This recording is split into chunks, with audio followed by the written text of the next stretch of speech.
Dope. All right, Yeah. all right. And so one of my favorite questions just out the gate is what's your story? What's your story specifically that pertains to work and vocation? But what's your story? Man. So yeah, I grew up here in the Blue Ridge Mountains of Virginia. By the way, I'm not at the beach. I'm not at the beach, obviously, right? It would be amazing. No, but Right. no, I grew up here. No, I grew up here in the Blue Ridge Mountains of Virginia, in a small city called Roanoke. Born and raised here. I started actually doing music. I don't know if I mentioned that a minute ago, but I'm also a music artist, and I started doing music about the age of 4 or 5. And so essentially what ended up happening was I was doing it for my church, doing it, for um yeah, just being a part of my church and choir and all those things. And went to college, went to high school, graduated from high school, went to college, did not do well. Actually got kicked out because of my grades. And then 4 years later, God had a completely different plan. And so essentially, I went back 4 years later, and my grades were way better than they were before. I started succeeding in ways that I didn't think I would have, and I know I wouldn't have back, 4 years prior to.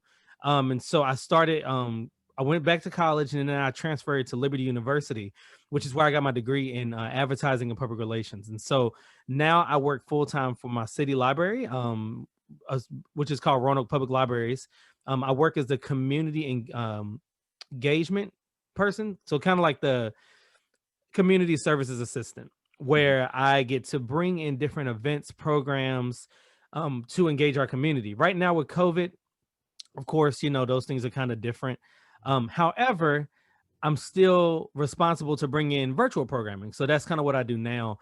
And then along with that, like I said, graphic design. I have a graphic design business on the side, and just very blessed with good clients. And outside of that, I also, again, I love working out. I love doing all those things. But yeah, it's crazy to see how I look back at in college specifically. I actually got blessed to talk to some students one day at a local middle school, and that was kind of the whole thing, is just like how like one way we could have a thought and an idea for ourselves and a plan, and yet God's like, nah, not really. So it completely changes up.